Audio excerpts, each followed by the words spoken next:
Welcome back to the Call Up, your go-to podcast on the future stars of Major League Baseball. I'm your host, Aram Layton. He's your host, Jack McMullen, and we're back on the team top 10, team top 15, farm system rundown, whatever you want to call it. We're back on the grind with those. We have the Miami Marlins top prospect list, and this list actually dropped a few weeks ago on justbaseball.com, but we had not put out an episode kind of breaking it all down for our folks on YouTube, for our folks on the podcast, and also people that maybe read it and want to hear us elaborate a bit more and talk a bit more about these prospects. Jack, this system is kind of a shell of what it once was, but there's still plenty of talent within it, including the top prospect in baseball, pitching-wise, the top pitching prospect in baseball. So there's still plenty to talk about. There's some interesting trends since this has been written, and I'm still excited to go through it.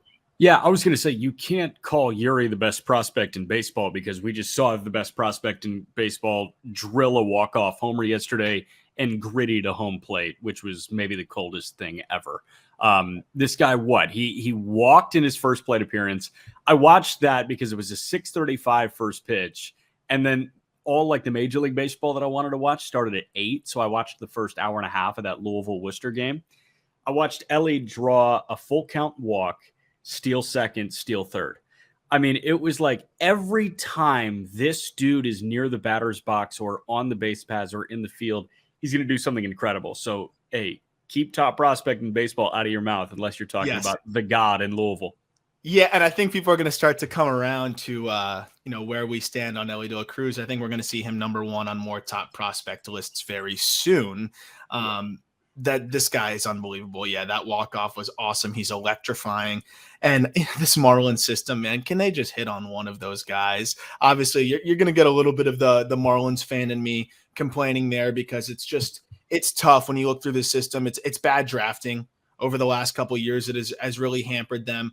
It's a little bit of poor development. It's a little bit of everything, but they've invested heavily into the some facilities in the Dominican Republic, to have some of those camps out there to be able to scout, develop, do things better out there. So it'll be interesting to see how those complexes help them, but they've definitely invested a lot, especially for the Marlins out there. We'll start with the names to watch. The Marlins system, it's a little bit shaky even in that regard. It's very thin. So I pretty much just highlighted guys with a tool that could carry them to the big leagues. And I think that's the best way to go about it. We'll throw the names right up here on the stream. Reminder, if you're listening audio-wise, you haven't seen the top prospect list, you can follow along with the link in the description and go check out that full ranking there. I'll fly through the names to watch. Jack, feel free to add anything else here. And there are some other names to watch that I should probably mention in the lower levels that have kind of gotten off to good starts before I really dove into this and wrote this. So there's some names that, may be performing decently well, but overall, these are the more specific names to watch, though we're going to get to somebody very soon. Anthony Peguero was the closest to making it into that top 15. It was between him and Marco Vargas, two Dominican Summer League prospects that we haven't really seen much stateside, but I think were two of the more prized targets in their class. Peguero, I think, has a lot of offensive intrigue, signed for $575,000, good field to hit, decent tools, definitely a guy worth following, but we got to see more. I do like the well-rounded skill set. DSL prospects that show a little bit more polish generally hedges some of the risk there.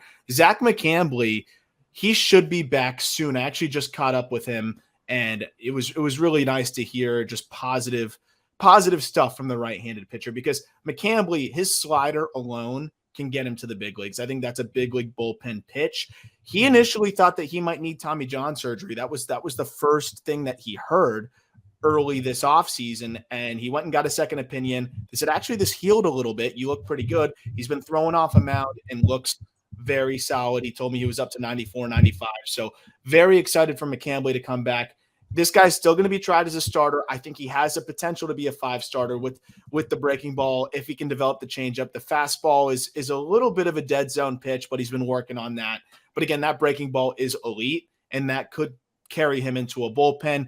Hard worker, awesome dude. McCambley will find a way to make it to the big leagues. I really do believe that. Joe Mack, man, he's off to a slow start. I liked what I saw in the fall league, and it doesn't look the same. His lower half has been a little bit less existent. I just talked about this on the Fish on First podcast. Definitely go check out what they're doing, formerly known as Fish Stripes, doing a great job over there. But it just doesn't look like the same swing I saw in the fall league. I don't know if he's trying too hard to make more contacts, but the lower half seems less involved. No power there right now and whiffing more. Nick Enright was just DFA'd, which stinks. He was diagnosed with cancer prior to the season, had overcome that, I believe, fully in remission. Started to throw, was throwing in Jacksonville, showed some flashes. Last appearance was rough, and they DFA'd him. So it's tough to see that. Hopefully he lands on his feet. I still think this is one of the better shaped fastballs in the minor leagues, and I think that'll allow him to be a seventh inning type guy. Slider's not bad tunneling off of that. Brian Hoeing, I got to give myself a pat on the back for highlighting Brian Hoeing as a name to watch. His stuff ticked up. He's been a decent mop-up duty guy for the Marlins at the big league level this year and has been getting outs. Then we got Troy Johnston, who's been swinging it really well in Double-A. First baseman, should absolutely be at the at the Triple-A level right now. Defensive questions, but he's hitting the ball harder than he ever has. And again, just consistently putting up numbers. I'll save the back half. Do you want anyone that you want to hit on here in these names to watch? Because we got a few more, but I feel like I'm going to ramble too long. No, so just want to fly through these guys and you tell me like which tool can get them to the big leagues, right? Because that's how you quantified this. It's anybody that can ride a certain tool to the big leagues is on this list. So Peguero is what, a hit tool? Yeah, that guy's more of an exception to it because it's DSL well-rounded tool. So that was more of the one exception to that assertion there. But I would say it would be the hit tool. Got it. So hit tool for Peguero, but again, like this is a project and one that, hopefully you can mold into something great. McCambly, slider. That can get him there, yes. Right? Mac, is it? I'd say it's the left-handed power as a catcher. But like, where's the power? Like, there. I know. I saw him hit balls hard in the fall league, 108s, 109s. Here's the thing: 44 games in minor league ball last year, he had 4 homers. Then he goes to the fall league, has 4 homers, and so far this year, in like 40-something games, has 4 extra base hits. They're all doubles. So like, I appreciate the lefty power that you're talking about, and like that's why they took him in the first round out of high school. But he's slugging 226 in high A. Where is it? Trust me, I agree with you, but it's like, can you take him off a name to watch as a 20-year-old catcher? So it's like, that's what it's going to be though, is whiff, but he develops defensively catching wise and runs into enough from the left side. But to your point, losing confidence in that. Yeah. Enright fastball, like you mentioned. Hoeing, what, fastball or is it command? I would say it's command, but now that the fastball's ticked up, like he can be that middle inning mop-up guy. Yeah. Johnston, power? Now it looks like power, which is interesting. I would have said hit before, but I think it's kind of that blend of hit and power. Yeah. Cool. And then we'll go real quick on the next guys. Jacob Miller. We can play that game too with these guys if you want. Yeah. Let's just go through these guys real quick. Jacob Miller, right-hander, second-round pick. I would say it's going to be the breaking balls. He's a raw prep arm. He's kind of in the same bucket as Peguero, not one tool with him specifically. Fitterer, it's going to be the fastball. I mean, he's seen a 2-mile-per-hour uptick. It's nasty. It's just about the command for him. Mangum, defense in center field, elite defender out there, putting up good numbers in AAA, but the underlying stats look shaky. He's ready. He is Michael Ciani.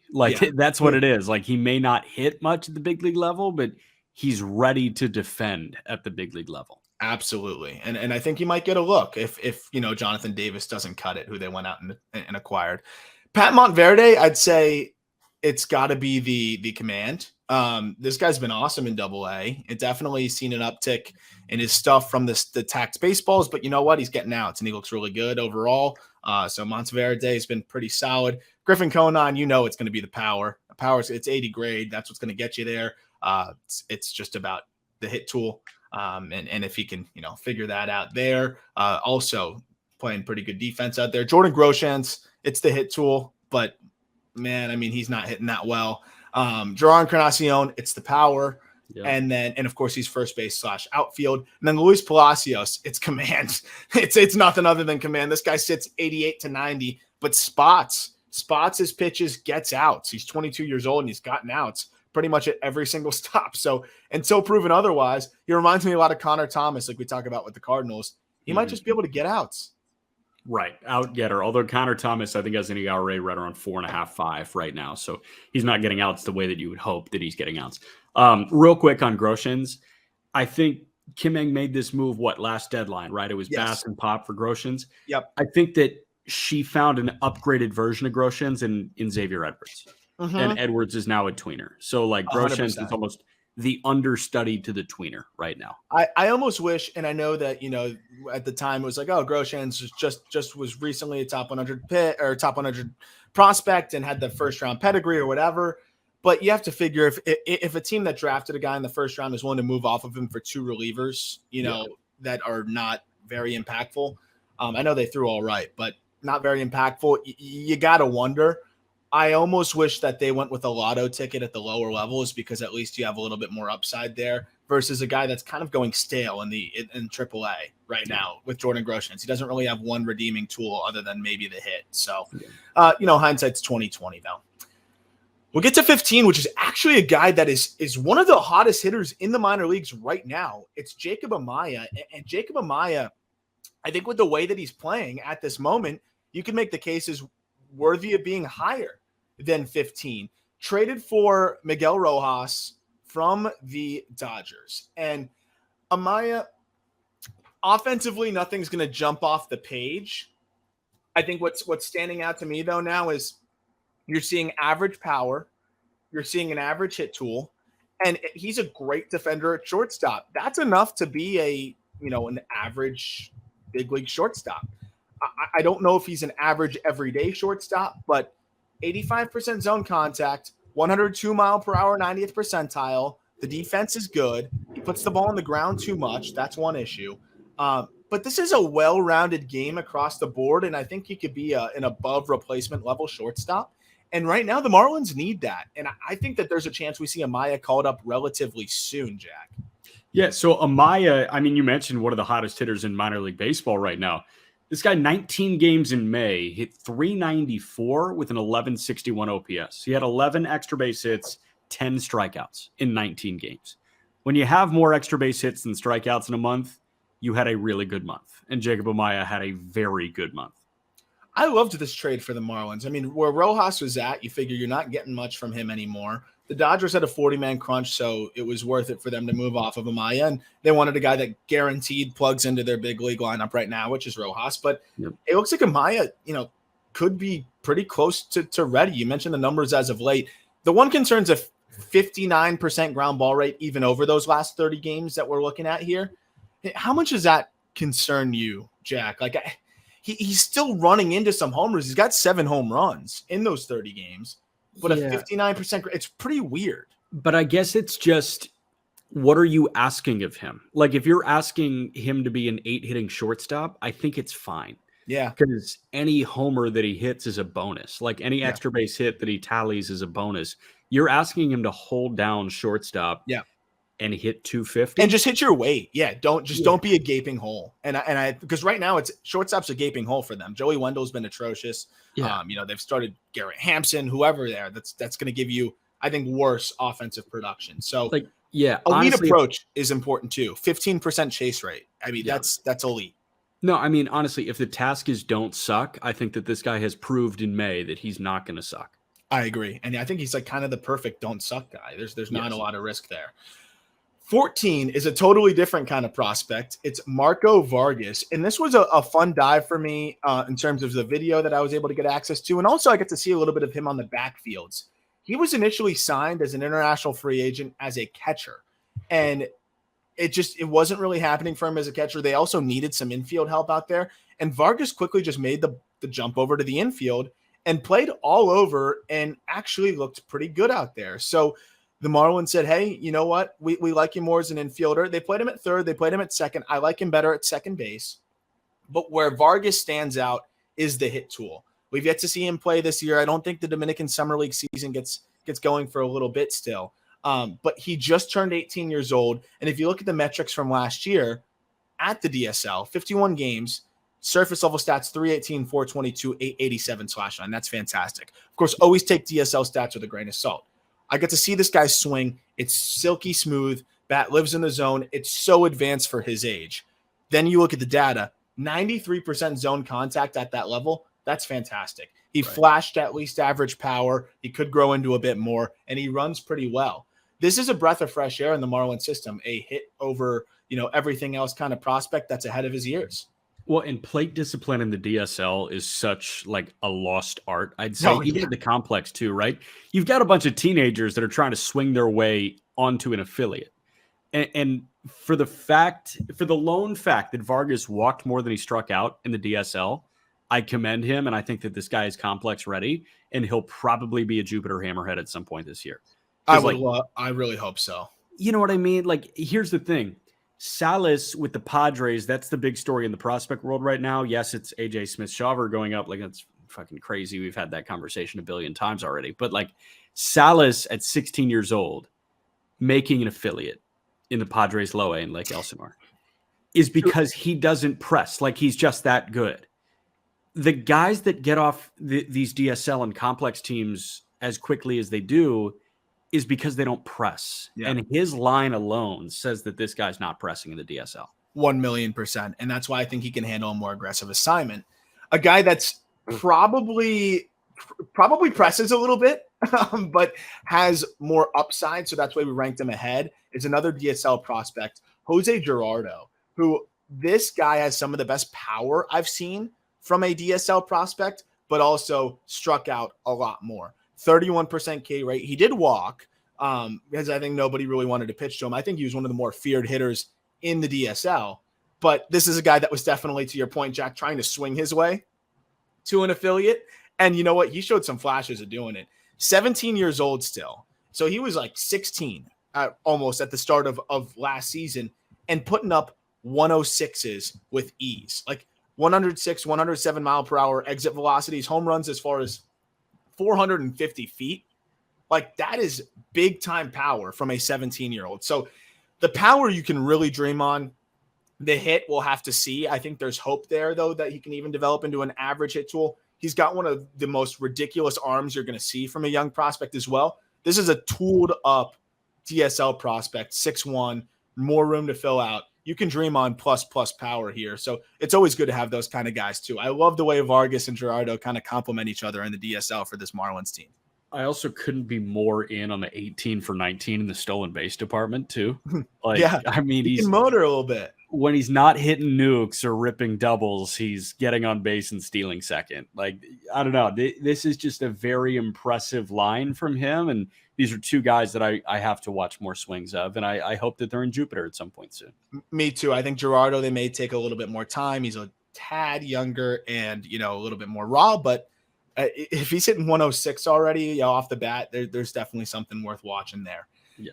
Because of the nature of prospect list, it's funny that now we go from Jose Gerardo to Xavier Edwards, which is just like the polar opposite. Edwards just got sent back down, more of a victim of circumstance, acquired from the Rays in part of that JT Chagua trade. The Marlins sent over a couple intriguing lower level prospects that I think the Rays were happy to get. But I think for the Marlins, they were happy to make this move. Chagua's been one of the better relievers, and Xavier Edwards looks like he can be a solid utility piece for them. They've since moved him to center field, where he's looked pretty good. Switch hitter. I mean, you're not going to get an ounce of power. I think the 30 raw power may be generous. I just feel really weird giving guys 20 raw power. I feel like it's like almost disrespectful. Well, you did it on the game power. Yeah, exactly. But it's just about 20 raw power. But man, I mean, 93% zone contact if you include a big league stint and the AAA stint so far this year. Yeah, he puts the ball on the ground a lot, but he flies. I'm cool with that. Fastballs wise, he has swung and missed, I think, at like 2 so far this year. At 98.6% zone contact on fastballs. So guy's going to put the ball in play. He's going to make you make plays. He's probably not going to hit the ball hard enough to be an impactful everyday bat. But when you're a switch hitter with plus speed, I'd like to see him get better in the base stealing department. I know that that's a focus. Who can play center field and now play the infield. This is just a great utility piece at 23 years old. Yeah, he's so much fun. Like, in a way, obviously you equate a little bit of pop to fun, but I think he's fun because it's, just slap the ball around, play everywhere. Like, this is kind of the most organic version of baseball that you've got. And Xavier Edwards, it's very rare that a guy goes over to a new organization and performs exactly how that organization expects him to perform. That's what he's done. In Jacksonville, he's walked 19 times. He struck out 9 in 95 at-bats. Are you serious? Yeah. Like, come on, man. And he goes up. Yes, he hasn't walked yet, but like he was hitting singles. He hit 381 in those 9 games. He struck out 4 times in 22 plate appearances. I mean, which is fantastic. Yeah, I mean, that's just what you want from him, and you're getting it. Yeah. So, I think that's the thing to watch is like how much can he ride the hit tool over the non-existent power. I think of qualified hitters last year, in the major leagues, no hitter had a max exit velocity below 103. Xavier Edwards is yet to exceed 103 this year.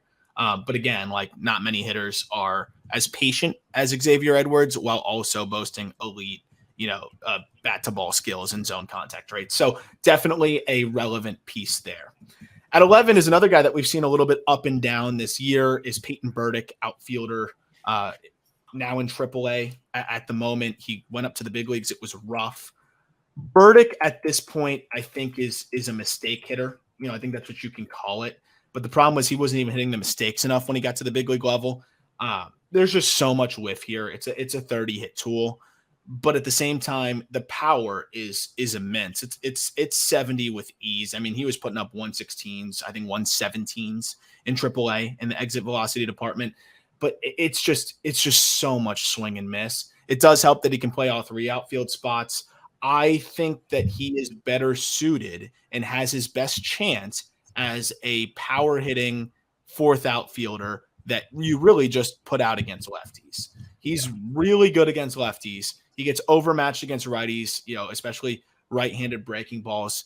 You make him a guy that can platoon against lefties and play all 3 outfield spots. I think that's his role. Short side of a platoon with enough speed to be a factor as well. And the Marlins need more than that right now, and that's why he's not there. But I think he can find a role with a team at some point as that like Jordan Luplow type, which is not the most exciting in the world, but that's a big leaguer, and I still think there's a big leaguer here. Yeah, and it's a number 11 prospect in a system that's relatively thin, right? Mm-hmm. So the thing that gets me about Burdick is like he is clearly too good for minor league baseball. Right, it's so tough. It's like he's a tweener right now. Yeah, and that is the worst place to be because like those guys are pissed, understandably so, when they're in AAA, but then they get up and they struggle mightily. Like that's what Burdick was. He can sit there and MF and point to his 970 OPS in Jacksonville and be like, dude, like this is what I'm doing. He's got 12 pumps in 31 games.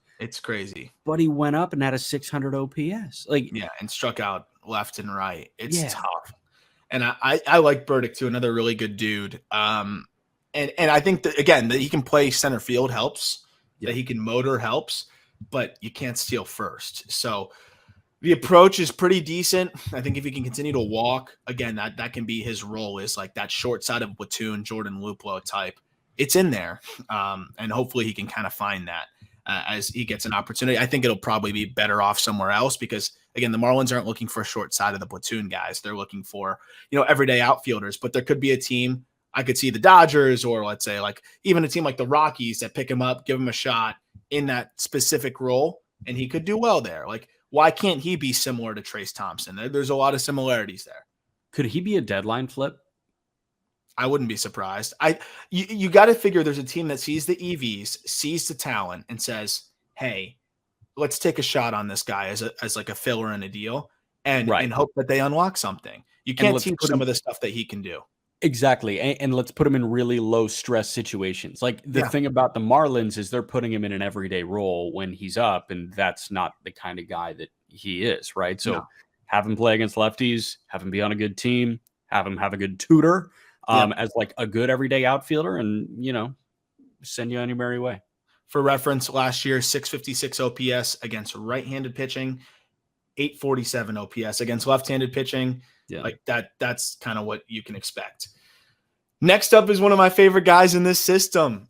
He's hurt right now. Hopefully we'll be back soon. I say catcher / outfielder Paul McIntosh. This dude's bat is a big league bat. I will take that to my grave. He has a big league bat. He's quick to the ball while also having a ton of power. It's to all fields. He's a really athletic hitter. Was off to a phenomenal start this year in Double A. Another dude that I think should have been in Triple. But the Marlins are trying to figure out what to do with him because catching wise, it's not great. He's gotten better with the blocking and the receiving. Yes, he handled Yuri, but it just I see at the big league level like guys are going to run on him, and especially with the new rules, like it could be a challenge. And I think the Marlins may look to see if he can play a little bit of outfield. And before he got hurt, of the 13 games he played or 15 games he played, whatever it was, I believe it was 13. He did play 2 in left field. So I think that is something to monitor when he comes back. Unfortunately, is going through a groin injury or something like that. DH several games and then caught several games. I know he wants to catch. I know he works diligently to do so. But I think if he works as hard as he works catching in the outfield, he could actually blossom into a decent outfielder because he runs decently well and he's a good athlete. But it's plus power and above average hit combination. Like I'm in on that. And I think we can expect Paul McIntosh to hit at every level. I really do think that he can be a big league bat. It's just, where does he play? His ability to like run well, like you're saying, with that frame is really impressive because this is a strong ass dude. Yeah. Big man, big pop. He can hit balls really hard. We got to watch him do it for a couple days last year in person, and it sounded different off his bat. But yes, obviously defense is what you need as a catcher. Like that's how you move up levels, right? You show that you can handle staffs at each level. There's a reason that catchers progress way slower than every other position. So if he can play some corner outfield to spell those defensive worries, then the bat can really start to take him up levels. And he can be that like the new mold that we've seen, which is like the third catcher / outfielder type. I think that's Varsho, man. Yeah. Like everybody's looking for that poor man's Varsho. Yeah. Yeah. So, I'm hoping that that's what he can be. Max exit velocity of 115 last year. This dude hits the ball hard and makes plenty of contact. Number 9, friend of the show. Definitely check out that interview if you didn't see it yet. Nasim Nunez. Nunez is one of the best defensive shortstops in the minor leagues, period. Like there's no doubt about it. And he's one of the best base stealers in the minor leagues, period. We talked a little bit about Nunez and the like prospects to watch, so we don't need to, rehash too much. Definitely go check out our, kind of underrated prospects to watch episode that we did just the other day. Nunez finally exceeding that bottom of the barrel power. Like there's definitely a notch above what we see from Xavier Edwards, which is really all you need to see from him. Yeah. In terms of the max exit velocities, we've already seen this year a little bit more from Nas. He's put up a couple 105s, which I think is extremely encouraging, including a 104-mile-an-hour home run from him. If he can unlock maybe one more tick, that might be all you need. But even right now, I think that might be enough. Another dude that he talked about it in the episode, he's going to make you come to him and pitch 3 strikes. Like he's not worried about 2 strike counts. He feels like he can put the ball on the ground and beat it out. He's an elite runner. But again, if he's a 720 OPS guy, he will be a multi-win player at the big league level. So I think the Marlins do have a big leaguer here, just off of the defensive prowess and the improving bat. So he's a 680 OPS right now. He's a 660 OPS in his career in the minor leagues. If he continues to stay at a 680 OPS, I still think he gets a big league shot. Yeah. What say you? Yeah, I agree. And weirdly, like I feel like he's going to maintain offensive numbers at each level. Like I almost feel like this is a guy, we talked about it, I think last episode, that will benefit from the tighter strike zone in AAA and from guys being around the zone more, because he is over the edge of patient to passive, but he's the one profile where I will be okay with passive. Because sometimes it's like, what was he going to do with that pitch anyways? I'd rather him take a borderline pitch and see if he can walk. But it's a really unique profile, but I think he's going to find a way to onto a big league roster with the speed and with the defense. And, we'll see if he's an everyday guy. That's where the bat will have to shine through. The profile looks like what? Looks like it could be a 75 WRC plus, but 2 wins. Yeah, it's like I know Taylor Walls was really good offensively for a little stretch, but I think it's kind of Taylor Walls-esque. Taylor Walls of last year, right? Where he was like too good to be in Durham, but yeah. And Walls didn't defend the way he should have, but Walls, everyone will tell you, is a special defender. I think it's Taylor Walls-esque. And I think they're going to be very similar, but he has more speed and more impact on the base path. So I think Taylor Walls is a fair comp. He's not going to hit the ball as hard, but he's going to give you more speed, and I think even a little bit better defense. Cool. Jacob Berry checks in at number 8. Talk about 20 grades. I really don't like giving him out. This was a 20 grade on the glove, but the Marlins didn't draft him for the glove. They drafted him for the bat, and he was viewed by many as the most big league ready bat. For those who tuned into our draft live stream, you got a kick out of my reaction to the Jacob Berry selection because I didn't love it. That said, I expected more from him offensively than a 491 OPS through 35 games as one of the most polished college bats in high A. It's not like he's in double, he's in high A. I don't know what to make of it, man. Like 5 walks, 40 strikeouts. He's chasing at a 36% clip. He looks lost up there. If you blind tested people who are watching the game, he'd probably be the 30th guess of the players who are on the field. There's not even 30 players on the field. He'd be one of the last guesses of the players on the field as to who was the number 6 overall pick in the previous draft. Yeah. I don't want to pile on the kid. It sucks that he's off to such a slow start. I still think there's a world where the bat, develops. He's not whiffing egregiously. It's just a bad approach right now. And he just doesn't hit the ball hard. And that's where I'm the most frustrated with the Marlins selection there is his exit velocities weren't that great with metal. And I don't know why evaluators were overlooking that. But you look at the exit velocities last year, you're seeing guys like Jack Caglianone and Dylan Cruz and some of these dudes put up 118s, 119s with these metal bats. These are better metal bats than they ever were. Jacob Berry's max exit velocity with a metal bat last year was 107.7. Like, that's just not great. So you got to figure that that's going to put way more pressure on the hit tool. And now we're seeing a lot of those home runs in college just fizzle out at the track with wood. I'm extremely worried about Berry, and I think that's exemplified by him being number 8 in a pretty weak system. Yeah, no, I'm with you, and obviously I've been on the receiving end of a lot of Jacob Berry worry, a lot of clips defensively, and listen, like I'm not even going to start to speak on the defense. Like the defense is tough to watch at points, which is brutal. Like I saw Torque make a couple of appearances at third base, and Torque is better by a lot. Yeah, Torque looked exponentially more comfortable than the clips you're sending me at Jacob Berry. The thing that jumps out to me, obviously you look at this year, this guy's getting on base at a 203 clip, and he's slugging 290. Throw that out the window. Say, all right, just terrible start, whatever, weather's starting to get warm. Let's see him get back. 33 games in low A last year. His slug was under 400.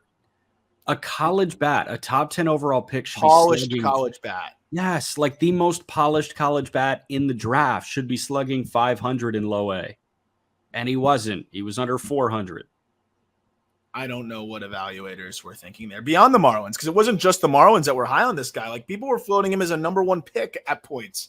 I don't know, because this isn't a hindsight thing. You can go back and listen to our draft stuff like that. This is one of the more mind-blowing, just prospects in terms of pre-draft perspective that I've ever really seen. I think moving him to first base will exponentially help him offensively, though. I see anguish at third base. Like this guy's in over his head over there. Let him play first and let him just focus on hitting, because that's the only way he's going to get to the big leagues. It's not as a third baseman. Next up, Khalil Watson. And Watson, what a roller coaster it's been already for a guy that's like really in his second year of professional baseball. But Khalil Watson looks good. It's a little bit of a dry spell right now for him. He's slumping a tad. That I think has put his season stats a little bit lower. But I've watched plenty of Khalil Watson so far. I think he's in the midst of like an 0 for 18. Not worried about it. He's a young high school bat in high A. This is where it's like you take this with a grain of salt and say, oh, okay, he's just going through a rough patch as a kid in high A who's just turned 20 years old. But he looks so much better, Jack. Chase rates are cut by about 15%. Contact rates are way up, especially in the zone, 81% zone contact. He's hitting the ball harder. He's hitting the ball in the air more. I think Khalil Watson has shown everything you wanted to see on the field. And by everything I've heard, he's showing everything that they wanted to see off the field. Khalil Watson's looking like arguably the best the best infield prospect in the system. And I'd say if we updated this even now a couple weeks later, probably should be ahead of Yiddy Cape, who we're about to get to. Yeah. So have you ever seen a prospect make more of a 180 on the field, off the field than Khalil Watson in the last 365 days? No. And I think that's because he's so talented and he couldn't have had much of a worse start in his first year, both on and off the field. Yeah. I mean, that's just what fascinates me. And, you look at what he did in Jupiter, a 690 OPS. So far this year, a 715 OPS. That's separated by 25 points. Very minuscule in the OPS department. But it feels like a 200-point jump because he's no longer doing these things that, obviously raised so many red flags in terms of, concerns, right? He doesn't seem as visibly immature anymore. There's just something about his 715 OPS this year that screams 900 compared to last year's 690. His body language was terrible. He was kind of checked out and he was just flailing at so many bad pitches. Now you're seeing a really patient approach. And up until this slump, the first 25 games of the year, 840 OPS, was walking at a 19% clip, striking out at a 23% clip, and just spraying the ball hard. 109 mile per hour max exit velocity looks pretty good. I know there's more in there too. Plus power to dream on. Watson, I think, is right there with Victor Mesa Jr. as 1A and 1B as the best position player prospects, probably as we would update this at the midseason. So to kind of tease it, we're going to talk about Yiddy Cape. Probably got a little ahead of myself with the hot start to Cape. I did highlight some concerns as to why he wasn't ahead of Victor Mesa Jr. because prior to this list dropping, if you asked anybody, I think they would have had Cape as a number one position player prospect. I think he's probably now third behind the aforementioned two. We'll get to Victor Mesa Jr. in a second, but Cape is in the midst of a pretty bad slump. I think this whole team is kind of slumping. He's starting to show some signs of life, though. I had a couple hits the other day. He's a bat first, prospect that is playing a little bit of shortstop, but they're already moving him mostly to second base. Good bat to ball skills, big power potential, but he's not really tapping into it just yet. We haven't really seen him, put up great exit velocities, which was kind of my concern. So while you can see the potential to tap into more at 6'3", 170, right now it's fringy power. Bat to ball skills are all right. There's nothing that jumps off the page for me with Cape right now other than big time projection, and he's 20 years old. Yeah, the question that I have for Cape is a question as old as the movie Moneyball itself. When you stop hitting, when you are slumping, can you get on base? Yeah. And the answer right now has been no. No. Yeah, and that's the issue with him. That said, you look at the frame, you're like, whoa, you can dream on some big time power there. The swing's pretty good.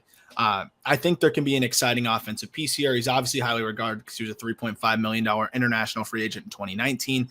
But chase rate at 40%, going to need to cut that down. But to me, that's a very obvious way to get better, and he's young for the level. So, I think you got to go with the growing pains. You got to kind of palate some of the struggles because he is young for the level and has so much potential with long levers. And I do think there's more power in there and there's above average speed. So he should develop, but he's going through some growing pains right now. How do you think he goes about getting better defensively? The arm strength is kind of the issue for me. And he's long. So I would almost like to see him gain a little bit of arm strength and play third. Yeah. But that's what I think right now, because to me, he's too long to be a second baseman. I don't see the movement as well. I would have liked to see them give him some more looks at short, but clearly that's Watson's spot, and I think Watson's a better defender there long term. I'd like to see him build up the arm and play third, personally. Got you. Next up, another guest of the show who was great recently. Definitely go check out that interview. I know you enjoyed that one, Jack. Yeah. With Victor Mesa Jr., who is so funny. In the best way possible. He's just got that infectious personality, like you mentioned. He just has that persona that screams like star. Obviously, he's got to back it up with the play, and I think he's off to a phenomenal start in Double-A, all things considered. 762 OPS so far as a 21-year-old in that Southern League, I think, is great.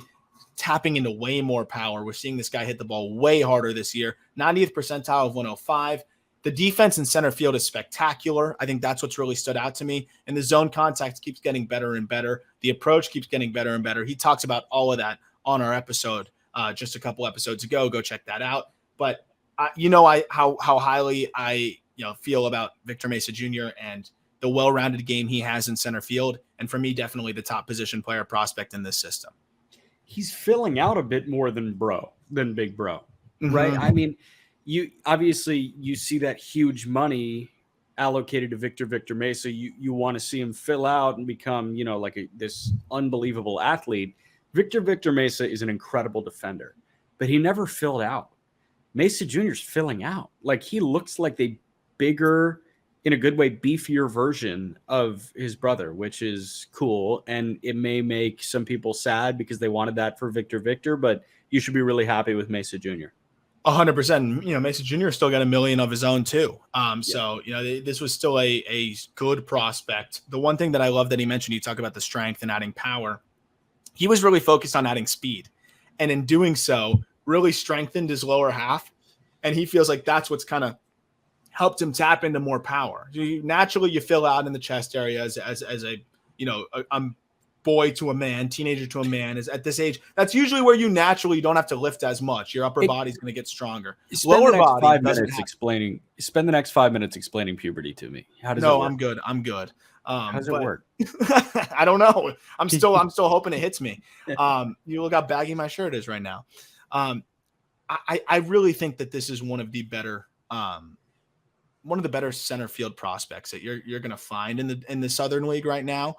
Obviously, you got Pete Crow Armstrong, you got Jackson Chourio, but I don't think he's far off from that next tier, or might be in that next tier of really good center field prospects. He talked about on the episode, wanted to challenge himself by being as good of a defender as PCA, as being as good of a hitter as Chourio and some of those other guys. And, I think what he's done so far has been extremely impressive. And you're seeing above average power, above average speed, above average defense, and at least an average hit tool. That's a good center fielder potentially as a left-handed bat, 21 years old. So the other name that he mentioned was Yoelqui Cespedes, the center fielder for AA Birmingham in the White Sox org. Cespedes not a top 100 guy. Chourio, obviously a top 5 prospect in baseball, or top 10, depending on how you look at him. And then PCA, you've got him top 30. Is he closer to PCA and Chourio or Yoelqui Cespedes at this point? That's a great question. I think because of how highly regarded PCA and Chourio are, I'd put him like smack in the middle. I'd put Yoelqui as a tier 3. I'd put Mesa Jr. as a tier 2, and I'd put those guys as tier 1. I know that's a cop-out answer, but you see him as a fringe top 100 top 100 guy, absolutely. Yeah. So that's a great question. Next up, Dax Fulton, number 4. Another guest of the show. We do well in the Marlins system. Dax Fulton, I was so excited about Fulton this year, and he's hurt right now. He's on the IL with a foot issue. Thank goodness, not an arm thing, foot thing. Yeah. He actually was coming off his best start of the year, or back-to-back best starts of the year. So that's the frustrating part, is that the foot injury comes right after he put together, you combine the 2 starts, 10 2/3 innings, 17 Ks, 5 walks, and 3 earned runs. I mean, that was really, really, really good. It was a slow start for him. I think he was adjusting to his fastball having a totally different shape. He was one of the biggest IVB gainers this year with the Southern League baseball, but also saw his fastball tick up to 94 on average. Curveball is still great. We saw the changeup flash, but it was just inconsistent. This is still a very exciting pitching prospect, 21 years old with plenty of success in AA under his belt. It's about the command for the 6'6" lefty. It was good to see him trending upwards, but it stinks that, he unfortunately is on the shelf right now with that foot issue. I have no update on that either. Hopefully he'll be back soon. Dude, I mean, the fastball with that chemical tack was too good for his own good. Like, worst command of the last several years for Dax Fulton.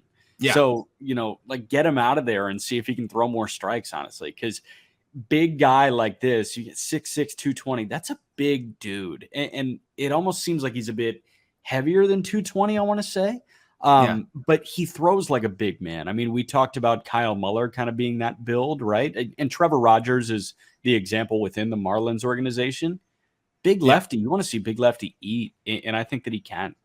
100%. And the full tick up in velocity as well. He saw a 5% gain in his swinging strike rate on the fastball, but just too many non-competitive pitches.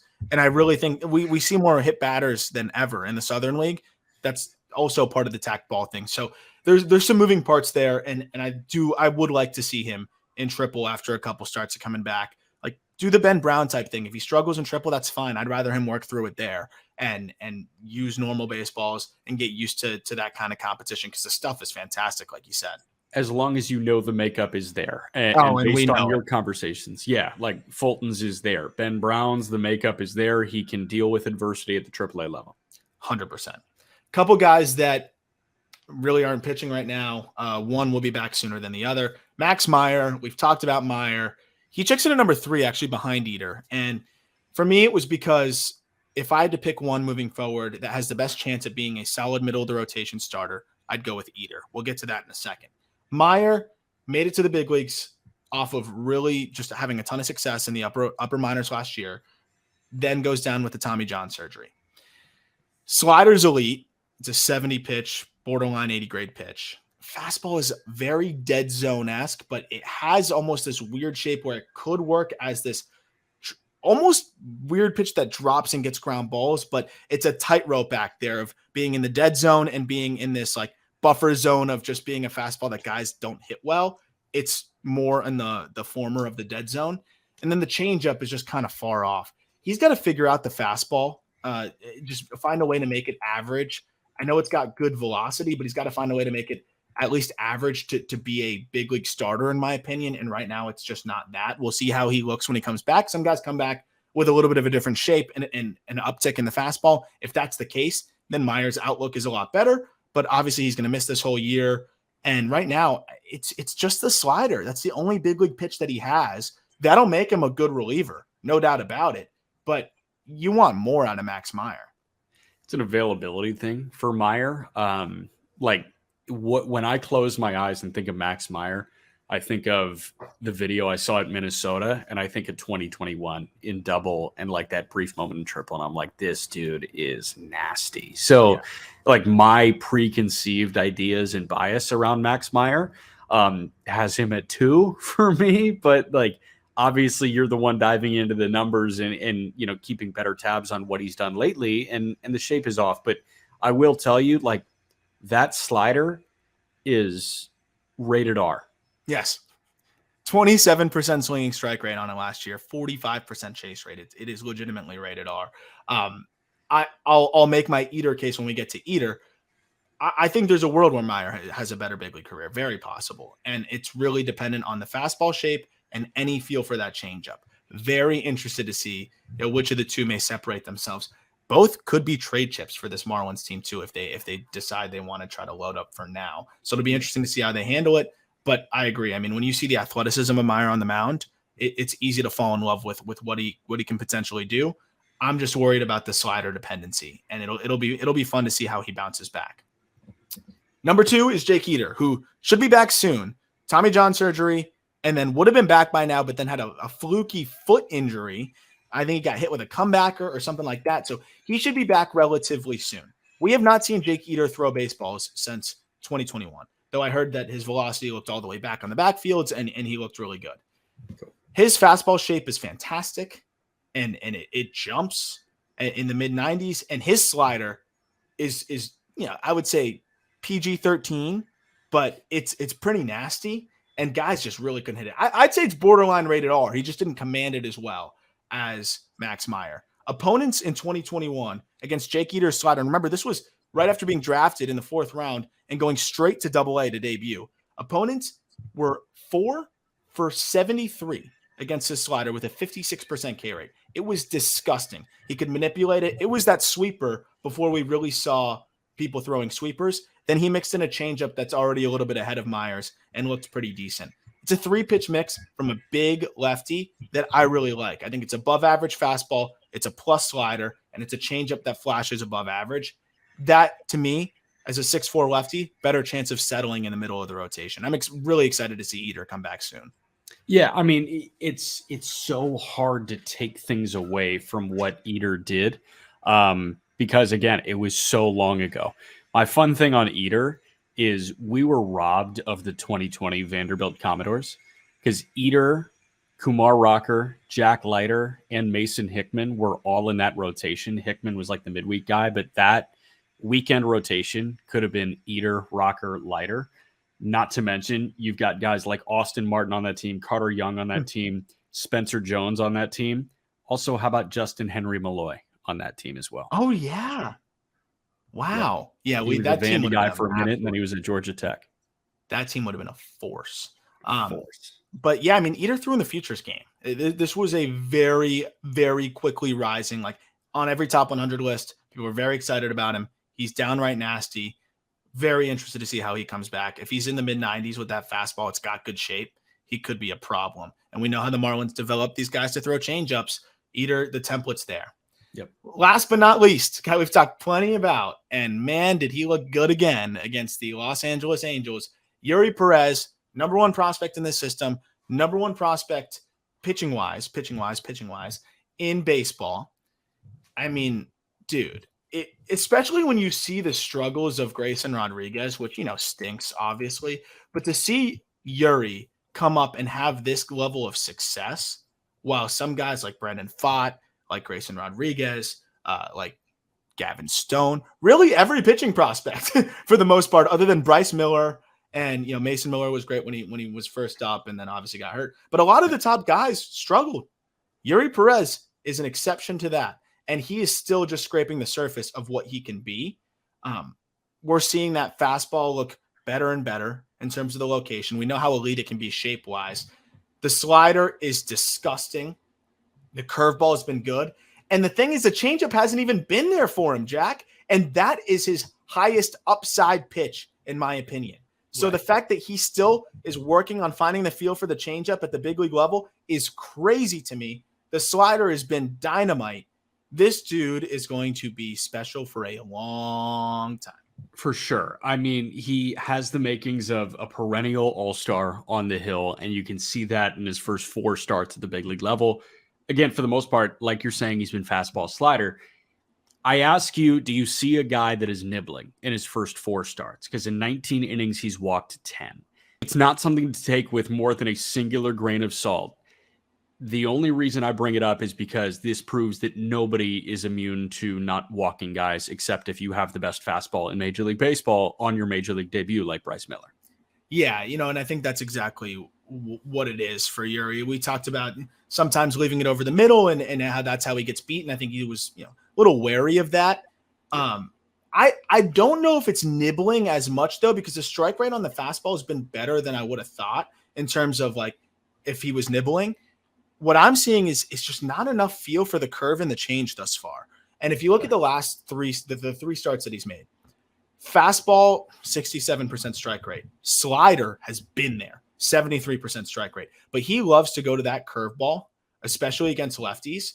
And that curveball has not been there, 44% strike rate there. And then the changeup has really not been there, 28% strike rate. Again, another pitch that he loves to use against lefties. So against lefties, that's been the challenge for him. The 2 pitches he likes to use are not there for him feel-wise. And that's the craziest part, though. He can still get outs with the fastball and the slider. So for me, I don't know if it's nibbling as much as not having a feel for all 4, and I think that will come.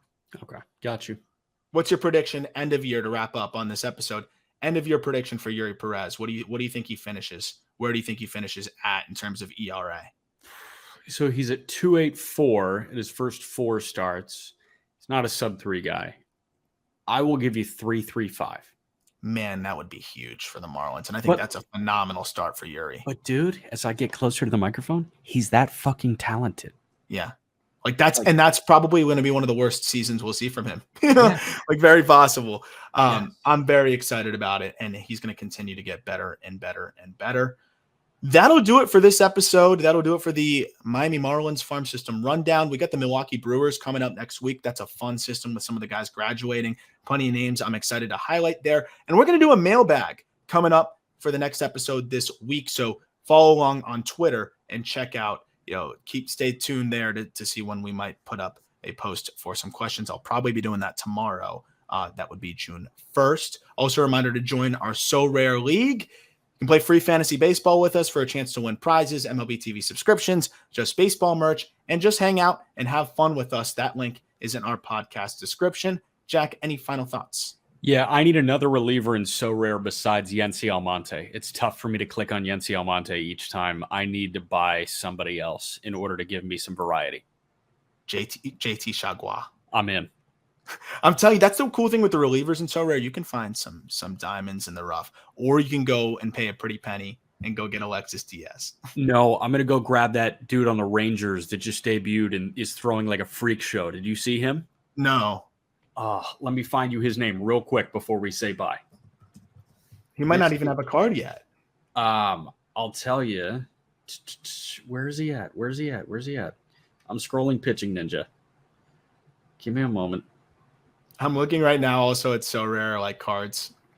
Looking for relievers. Look at what Strider's limited card goes for. Crazy stuff. But again, it's free to draft the common team, and you can win limited cards there that are worth money, and that's really fun. And you can compete for free with your common cards there. But if you get the bug like I did, you can start picking up the limited cards, investing in those players, and they end up going up in value big time. Oh, wow, that is some freak stuff. What's his name? Grant Anderson.